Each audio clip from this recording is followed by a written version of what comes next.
ब्रह्म विद्या है और उसमें प्रवेश करने के लिए व्यक्ति को ईमानदार, सहज एवं सरल होना बहुत ही परम आवश्यक है। आज हम ईशोपनिषद की चर्चा कर रहे हैं और ईशोपनिषद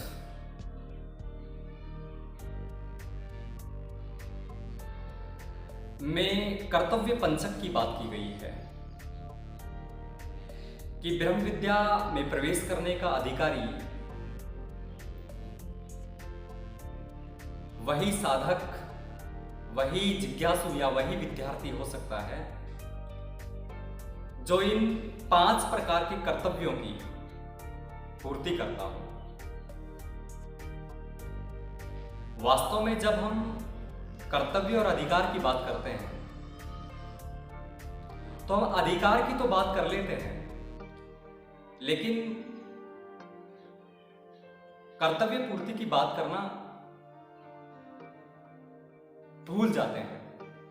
और ऐसे में ही होता है कि बिना कर्तव्य की पूर्ति किए हुए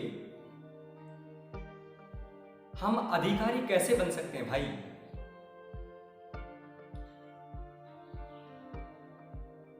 कोई काम हमें करना है, उस काम को करना है तभी तो वह काम हमारे नियंत्रण में होगा, वह काम हमारे अधिकार में होगा और वह काम हमारे पक्ष में भी होगा।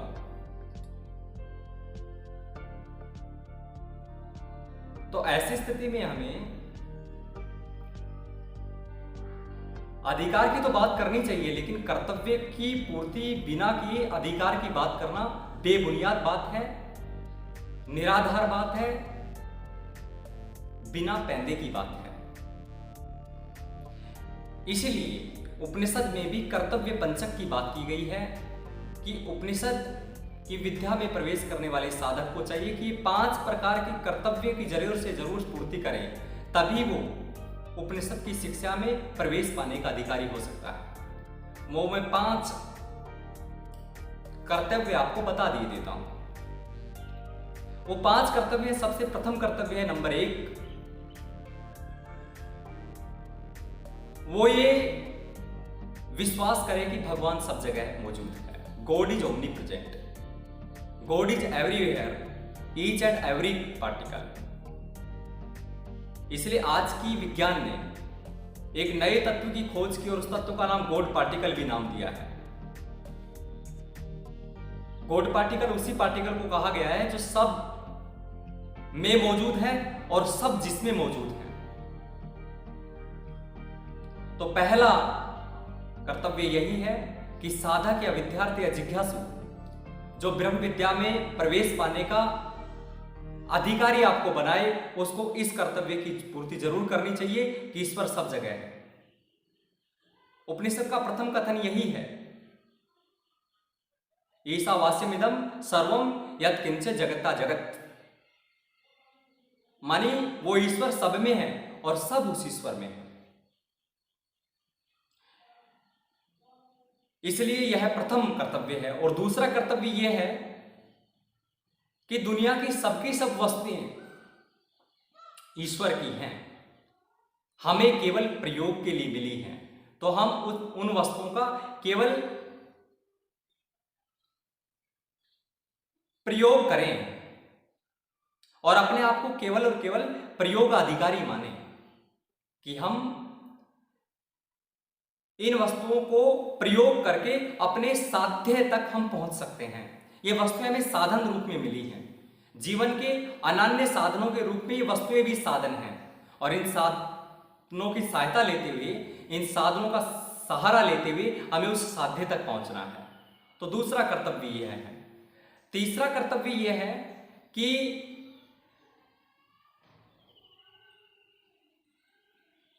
किसी को धन या किसी का स्वत्व नहीं लेना है। अपना पराया मेरा तेरा के भेद से पार निकलना है। मेरा तेरा अपना पराया का भेद करके हम अध्यात्म विद्या में प्रवेश के अधिकारी नहीं बन सकते भाई। ऐसे ही चौथा जो कर्तव्य है, हम कर्तव्य समझ करके और फलासक्ति से मुक्त होकर के सिर्फ और सिर्फ अपना काम करें। इसे ही भगवान श्री कृष्ण ने गीता में कर्म योग की संज्ञा दी है कि हम कर्म योगी बनके अपने कर्तव्यों की पूर्ति करें। पांचवा है, हम आत्मा के विरुद्ध आचरण ना करें, माने अपने स्वयं के स्वरूप में स्थित होकर के हम आचरण करें। हम ये जाने और ये समझें कि हम शरीर नहीं, हम मन नहीं, हम बुद्धि नहीं, हम शुद्ध बुद्ध चेतन आत्मा है। ये अपने वास्तविक और अपने आध्यात्मिक स्वरूप को जाने कि भाई हम कौन हैं और हमारा सहज स्वरूप निर्विकार है, निर्मोह है, निर्लोभ है, निर्लालच है, निर्द्वंद्व है। और यही तो जो चीजें होती है ना, जिनकी वजह से आप पूरा जीवन भ्रम में जीते रहते हैं। आप अपने आत्म के विरुद्ध आचरण करते रहते हैं, आप अपने स्वयं के विरुद्ध आचरण करते रहते हैं। आप ये भूल जाते हैं कि प्रकृति हमें साधन रूप में मिली है और इस साधन का स्वामी आत्म को होना चाहिए, ना कि इस साधन का स्वामी हम अपने मन को बना बैठते हैं। इस साधन का स्वामी हम अपने शरीर को बना बैठते हैं, हम अपनी आत्मा को बना बैठते हैं, हम अपनी बुद्धि को बना बैठते हैं। और ऐसा करके हम प्रकृति के उस बंधन के चंगुल में फंस जाते हैं और अपने आत्म स्वरूप को हम विस्मृत कर जाते हैं, हम अपने आत्म स्वरूप को भूल जाते हैं।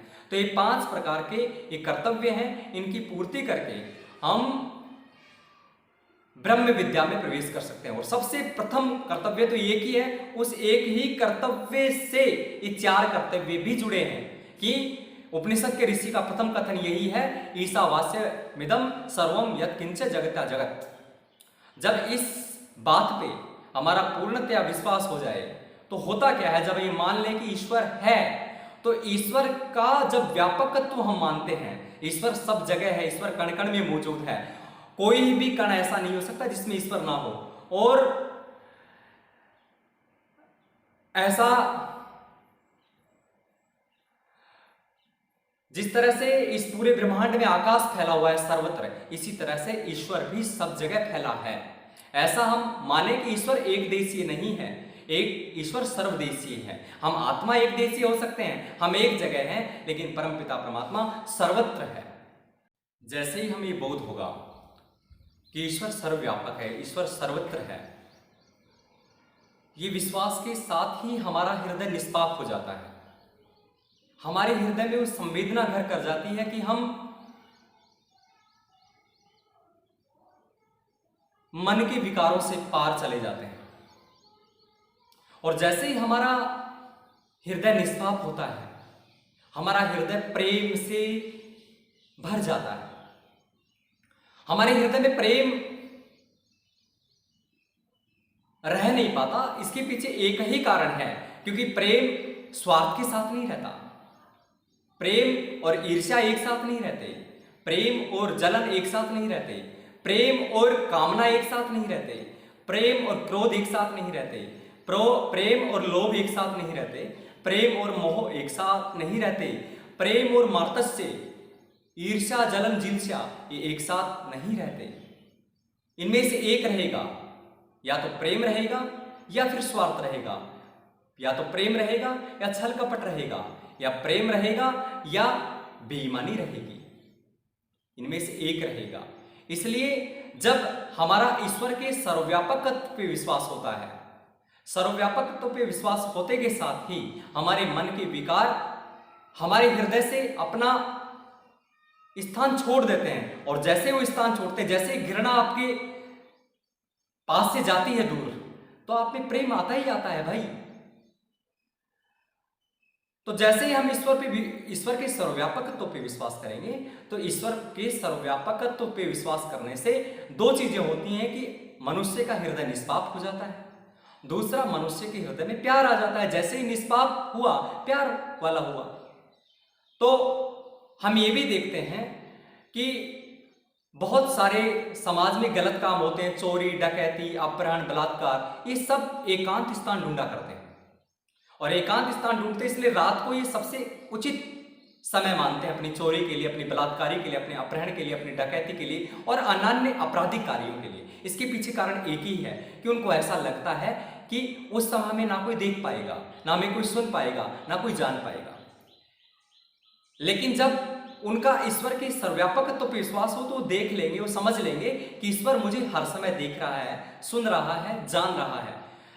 इतना बोध होते भर में वह ऐसा काम नहीं कर पाएगा। और जब ऐसा काम नहीं कर पाएगा तो उसका उस ब्रह्म की विद्या से ब्रह्म की विद्या की तरफ प्रवेश हो ही जाएगा। दूसरा क्या होता है? दूसरा होता है प्रेम। देखिए, घृणा कहां से पैदा होती है? घृणा नास्तिकता से पैदा होती है। जब ये मान बैठते हैं कि ईश्वर है ही नहीं, तो हम में घृणा पैदा होती है। और घृणा जैसे ही समाप्त हुई, प्रेम का द्वार खुल जाता है।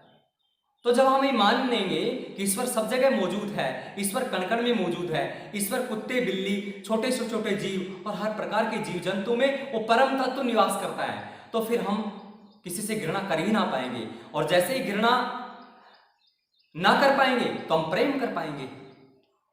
तो ईश्वर के व्यापकत्व पे जब हम मानते हैं कि गॉड इज एवरीवेयर और God each and every particle में किसी में भावबोध आता है, तो भावबोध आते भर के साथ ही वो ये हृदय में संवेदना भर पाएगा कि ऐसी इस ब्रह्मांड में कोई जगह नहीं है जहाँ पे मुझे कोई देख सुन या जान नहीं रहा है।